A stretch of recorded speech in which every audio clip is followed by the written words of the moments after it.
নমস্কার, আমি সত্যবার্তা থেকে মৃণালকান্ত সিংহ বলছি। আজকে যে ব্যাপারটা নিয়ে আপনাদের সামনে এই ভিডিওটা করে তুলছি সেটা হচ্ছে এই এসআইআরটা কিন্তু আমাদের মাননীয়ার মাথাটা সম্পূর্ণ খারাপই করে দেবে মনে হয় শেষ অবধি। তিনি যত চিৎকার আর যত রাগারাগি করছেন, তিনি আর একটা কথা আজ বলেছেন তিনি যে যে আমাদের স্বরাষ্ট্রমন্ত্রী যে বলেছিল এই অনুপ্রবেশ নিয়ে, তিনি সেটা আমার বাংলাকে তুলনা করেছেন কাশ্মীরের সঙ্গে। চিন্তা করুন, কাশ্মীরের ব্যাপার আর বাংলার ব্যাপার এক বলুন? কাশ্মীরের যে ঘটনা ঘটেছে সেটা বাংলার সঙ্গে তো তুলনা হয় না। আর একটা কথা, যে আমাদের প্রকৃতিগত ডিস্টার্ব আছে বলে আমাদের এখানে অনুপ্রবেশ ঘটে যায়, কিন্তু আমাদের এখানকার পুলিশ ধরে তাদের ফেরত পাঠাতে পারে।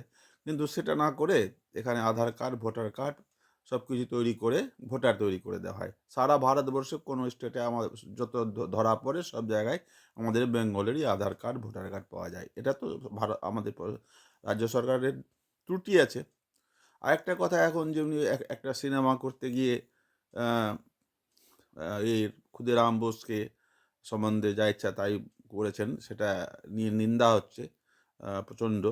তিনি একটি স্বাধীনতা সংগ্রামী, নিজের জীবন দিয়েছেন, বলিদান দিয়েছেন, তার উপরে এরকম অকথ্য ভাষায় ডায়লগ তৈরি করা ঠিক হয়নি।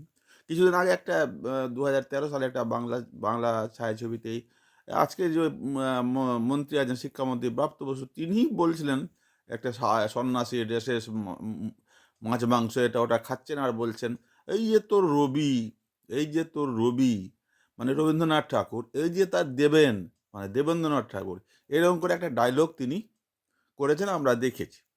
তো এটা করলে যদি অন্য কেউ করে তো খুবই, আর যদি টিএমসি করে তো তাহলে কোনো অসুবিধা নাই। রবীন্দ্রনাথ ঠাকুরের মূর্তি, ছবিকে পুরানো হলো চাঁচলে, তো এতে কোনো দোষ নেই।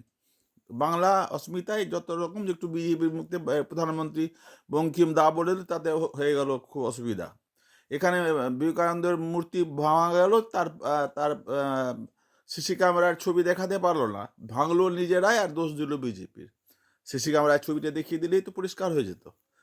তো এইসব হচ্ছে মানে নিজে শুধু করলে ঠিক আর অপরে করলে দোষ। এই হচ্ছে আমাদের রাজ্যের সরকারের অবস্থা। যাই হোক, আজকে এটুকুই বললাম। আপনারা সকলে আমার ভিডিও দেখছেন, আপনাদের ভালো লাগছে না লাগছে একটু কমেন্ট লিখে জানালেও ভালো হতো।